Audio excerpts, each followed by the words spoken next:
Baik, kita lanjutkan lagi teman-teman. Video terakhir adalah kita membahas terkait tentang komponen depreciation. Nah, komponen depreciation ini akhirnya kita tahu bahwa kalau misalkan dia terdiri dari beberapa aset yang memang harus didepresiasikan dalam satu jenis aset, terdiri dari beberapa komponen, dan ternyata beberapa komponen tersebut memiliki useful life of asetnya berbeda-beda ya.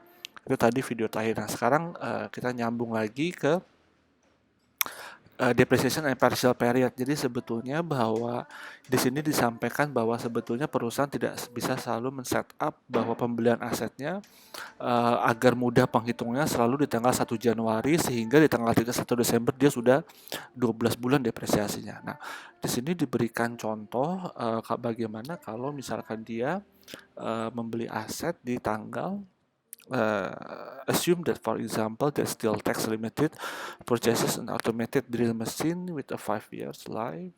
Saya highlight dulu ya. Kenapa saya highlight? Karena kita sudah ingat ya, berarti di video yang dua sebelumnya lagi adalah terkait tentang depresiasi ya.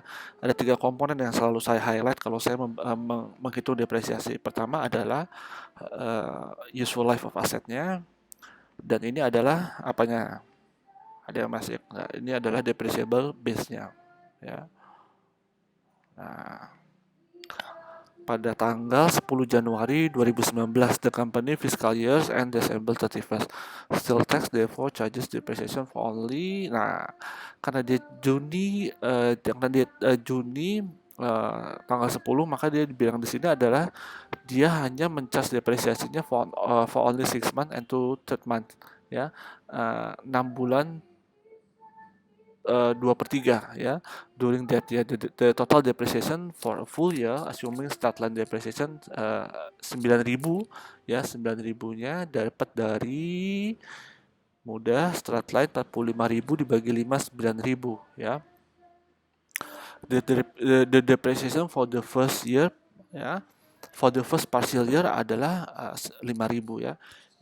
Ini gimana, cuma substansinya adalah dia 6 bulan teman-teman ya. Itu nggak tahu angkanya gimana, seharusnya mencatatnya mungkin karena pada saat ini di PDF kan ya. 6 bulan, jadi teman-teman mengalihkan mohon maaf, 9.000 dibagi dengan 12, yaitu kalau nggak salah 750 dikali 6 ya. 750 kali 6, kemudian 750 kali 6 per bulannya 750, kemudian ditambah dengan 750 dikali 2/3-nya ya, maka ketemu dengan angka 5.000 ya. Oh ya, satu kalimat yang saya lupa di sini ya.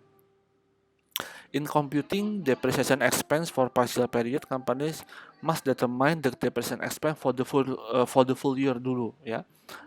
Perusahaan harus menentukan depreciation expense untuk full year terlebih dahulu, and then prorate. Prorate itu dia prorata, jadi cukup berimbang sebetulnya this depreciation expense between the two period involved ya. Jadi two periodnya kapan? Jadi gini teman-teman, kalau 9.000 mau dimulainya Juni, mau dimulainya September, berarti dari September, Oktober, November, Desember, September, Oktober, November, Desember, plus dengan uh, apa uh, penjumlahan ke tahun berikutnya, 8 bulannya itu berarti harus, karena ini sudah 4 bulan tahun berjalan, berarti di tahun 2021, di tahun 2020 misalkan 4 bulan, di tahun 2021-nya harus ada 2 komponen. Bagian dari tahun 2020 yaitu 8 bulan, dan 4 bulan yang di tahun 2021 ya. Jadi kenapa dia harus between two period? Karena dia kepotong ya. Jadi kalaupun jumlahnya tadi 9.000 ya, terserah pembagiannya bagaimana, pokoknya penjumlahan antara di bagian in the first year dan pembagian di tahun keduanya dia harus penjumlah 9.000 ya. Nanti tinggal digeser aja periodnya ya. Jadi bisa 6.000, 3.000, bisa 2.000, 7.000, bisa 1.000, 8.000 ya. Poinnya adalah penjumlahannya harus 9.000 ya. Nah, itu maksud dari this depreciation expense between two period involved ya. Nah, itu Jadi tidak akan mungkin putus teman-teman. Penghitungan 9.000 itu pasti akan ada terus. Loh Pak, kalaupun tahun depan kan di 12 bulan Pak. Iya, tapi 12 bulan di tahun depan itu terdiri dari dua period of time. Pertama adalah bagian dari carry over istilahnya dari tahun sebelumnya, ya, yang tadi kalau contoh tadi adalah 8 bulan plus 4 bulan di tahun yang 2021. Nanti kita akan lihat bagaimana cara penghitungannya. Nah, ini kita akan lihat the partial period calculation is relatively simple when still tax uses straight line depreciations, ya. But how is partial period depreciation handled when it uses an accelerated method, such as sum of the digit or double declining balance, ya?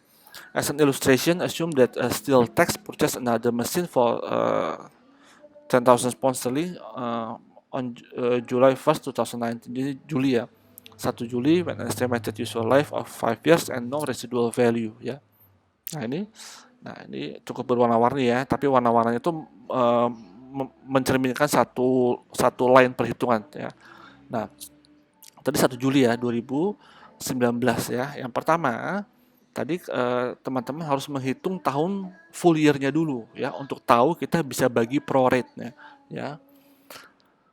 Calculation of the partial period depreciation for two method, ya. Two methodnya di sini ada sum of the digit dan double declining balance, ya. First full year-nya untuk sum of the digit dia 10.000, ya. 5/15 kali karena ini adalah original cost price-nya, ya, 10.000. Depresiasinya itu adalah 3.333 untuk sum of the digit dan 4.000 untuk double declining balance. Kita mau menghitung depresiasi untuk tahun 2019, ya. 6/12 karena dia di bulan Juli dikali dengan 3.333, ya. Kuning ketemu kuning, ya. 1.666,67 untuk sum of the digit dan 6/12 dikali 4.000 hijau ketemu hijau sama dengan 2.000, ya. Ini baru parsial. Nah, ini baru belum selesai nih, ya, karena kan dia masih baru mengakui 2.000 dari 4.000 atau dia masih mengakui baru 1.666 dari 3.333, ya. Nah, depreciation for 2020-nya kita akan lihat. Nah, dia masih membawa carry over, ya, dari tahun 2019. 6/12 dikali dengan 3.333 yang tadi. Nah, ini tadi saya bilang, jadi jumlahnya itu selalu akan kembali utuh, ya. Karena di tahun berikutnya dia masih ada carry over dari tahun sebelumnya. Dikalikan dengan 6/12 dengan depresiasi yang baru. Biru ketemu biru, ya, ini sudah depreciable base yang baru nih. Nah, ini 2.666 sama dengan 1.333, ya. Sehingga depresiasi untuk tahun 2020 terdiri dari dua perhitungan, ya. Perhitungan yang pertama adalah carry over dari tahun sebelumnya dan perhitungan yang kedua adalah current year-nya. Begitupun hal yang sama untuk double declining balance, ya. Dia terdiri dari 6/12 kali 4.000 yang perhitungan dari carry tahun sebelumnya plus dengan 6/12 kali 2.400 kuning ketemu kuning, ya, sehingga menjadi 3.200, ya. Nah, ini perhitungan in detailnya, ya. Sama dengan depreciation untuk tahun 2021, ya. Dia masih 6/12 dikali dengan carry over tahun sebelumnya. Yang biru ini 2.667 plus dengan 6/12 dikali dengan kuning ketemu kuning. Ini adalah depresiasi untuk tahun 2021, tapi hanya 6 bulan saja. Hal yang sama untuk double declining balance. 6/12-nya masih dari carry over yang tahun sebelumnya, ya, di tahun 2021, dan 6/12 kali dengan 1.440, merah ketemu merah, ya, 720 sehingga menjadi 1.920, ya. Nah, ini contoh dari kalau dia menggunakan perhitungan yang memang cut off-nya itu di tanggal di bulan yang memang bagian dari tahun berjalan dan nanti akan muncul carry over-nya di tahun berikutnya, ya. Nah, ini sebetulnya 1 Juli, soalnya masih simpel 1 Juli, tapi bagaimana kalau katakanlah dia membelinya di 15 Juli ya, berarti harus dihitung lagi pro ratanya ya. Nah itu, tapi moga-moga tidak seperti itu nanti soal kalaupun ada soal ujiannya ya, seperti PR banget ya. Nah, kemudian kita akan lihat uh, ini useful life of asetnya ya. Biasanya memang uh, jarang dikeluarkan dalam ujian. Nah, sekarang kita akan lihat bagaimana kalau, nah ini sering menjadi pertanyaan mahasiswa, bagaimana kalau di dalam perjalanan asetnya ternyata dia mengalami perubahan umur aset ya. Bagaimana dengan penghitungannya karena sudah ada tahun yang berjalan ya. Nah, for example dia bilang assume that Nestle purchase machinery with an original cost 90.000, saya kasih highlight ya. It estimate 20 years life with no residual value. However, during year 11, Nestle estimate that it will use the machine for an additional 20 years. Its total life therefore will be 30 years instead of 20. Ya. Jadi awalnya dia estimasi 20, ternyata di tahun 11, berarti sudah berjalan 10 tahun, dia extend lagi menjadi 20, sehingga 10 plus 20, 10 yang lama plus 20 yang baru, sehingga dia bilang menjadi therefore will be 30 years instead of 20 ya. The thing is, masalahnya adalah depreciation has been recorded at the rate of 1/20. Depresiasi sudah direcord pada rate 1/20 ya dong. Nah sekarang atau dia bilang 4.500 per tahun. Nah masalahnya dia sekarang extend lagi menjadi tambahannya 20 tahun ya. On the basis of 30 years life, Nestle seharusnya dia merecord 1/30 dikali dengan 9.000 ya. Atau 3.000 rupiah ya. Sehingga dia bilang it has therefore overstated depreciations and understated net income ya. Overstated depreciation karena kita mencatat depresiasi terlalu tinggi ya, yang tadinya kita mencatat sekarang mau ubah 3.000, dulu udah kita catat 4.500, overstated 1.500, and understated net income. Ya, kenapa net income-nya understated? Karena kita mencharge higher cost, yang seharusnya 4.500 kita mencharge cost-nya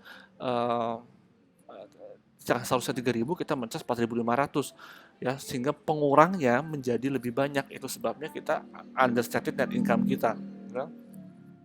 Nah pertanyaannya apakah harus dirubah atau tidak ya, kita lanjutkan penjelasannya ya. Nah ini kurang lebih perhitungannya ya.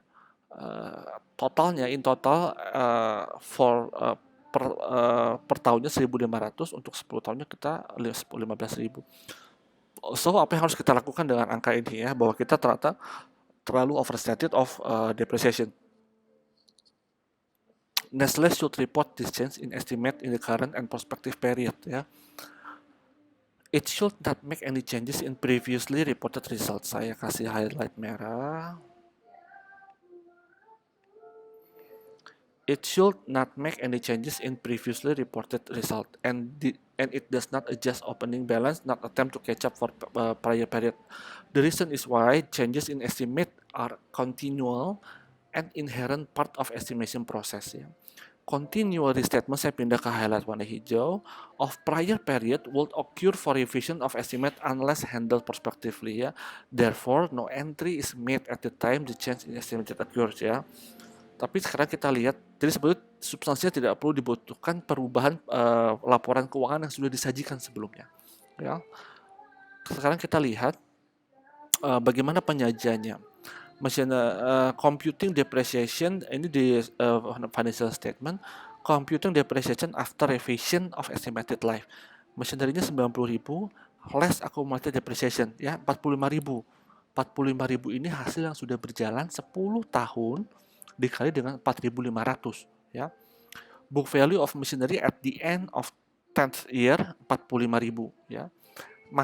Masuk kepada estimasi baru perusahaan. Depreciation future period 45.000 dari book value di akhir tahun ke-10 divide by 20 years 2.250. Kalau teman-teman jumlahkan 2.250 dikali dengan 20 tahun itu adalah 45.000. 45.000 di 20 tahun plus 45.000 di 10 tahun pertama adalah total 90.000. Jadi sebetulnya kenapa di paragraf ini dia menyampaikan sebetulnya tidak ada perubahan yang material ya untuk di laporan keuangan kita. Jadi tidak ada kita perlu melakukan restatement karena sebetulnya secara gradually eh, perubahan angka ini akan muncul in total. Hitungan ini sebetulnya mengabaikan, kita tidak mengasumsikan bahwa perusahaan melakukan manajemen laba. Karena apa teman-teman? Kalau teman-teman perhatikan, pada saat kita menarik umur aset lebih panjang, itu akan berdampak terhadap pencapaian laba perusahaan. Begitu pula pada saat kita memperpendek umur, memang itu diskresinya ada di perusahaan, dan nanti memang secara pajak ini adalah beda temporer ya. Artinya in the end of perhitungannya pasti akan sama, cuma masalah tahun saja yang akan menjadi lebih banyak. Nah, itu yang menyebabkan uh, asumsi itu perlu diabaikan karena kalau teman-teman menelisik menghitung lebih jauh, sebetulnya kalau kita memainkan dalam tanda kutip memperpendek umur aset, ini akan berdampak pada pencapaian laba perusahaan. Ya kalau satu aset, tapi karena jarang sekali ada perusahaan memiliki satu aset ya. Ya kalau misalkan dia memiliki banyak puluhan aset dan akhirnya semua asetnya itu akan dilakukan revisi atas umur asetnya, maka pasti bisa jadi materially mempengaruhi laba perusahaan. Nah, itu nanti next isunya. Tapi di sini kita sangat naif sekali mengartikannya bahwa kalau nanti memang mengapa tidak diperlukan restatement, karena in the end kalau teman-teman perhatikan mau diperpanjang seperti apapun nanti akan ketemu di jumlah yang sama, yaitu 90.000. Nah, case yang tadi adalah 10 tahun pertama perhitungannya adalah 9.000 dikali 5, 20 tahun berikutnya adalah 2.250 dikali dengan 20. Sehingga kalau kita total itu sama saja menjadi 90.000. Itu sebabnya kenapa sebetulnya ini hanya menggeser, hanya mendivert saja, bahwa nanti sebetulnya di tahun akhir 30 sama saja menjadi 90.000 ya. Walaupun nanti perhitungan pajaknya tidak seperti ini ya. Nah, itu uh, akhir dari konvensional perhitungan untuk depresiasi. Kenapa saya bilang konvensional? Karena kita belum masuk ke impairment ya. So, next video kita akan bicara impairment karena impairment ini sudah memasukkan unsur dari fair value untuk setiap asetnya. Yang mana book value yang biasa kita hitung di akhir tahun itu ternyata masih harus di-adjust kepada impairment. Ya, bisa jadi impairmentnya itu ternyata nilainya bisa lebih kecil ataupun justru lebih tinggi. Tapi kalau aset kita lihat nanti aset apa dulu ya. Nah, itu yang menyebabkan bahwa perhitungan book value in the end of accounting period kadang tidak relevan dan masuklah konsep of impairment. So, next video kita akan bicara terkait tentang impairment of asset.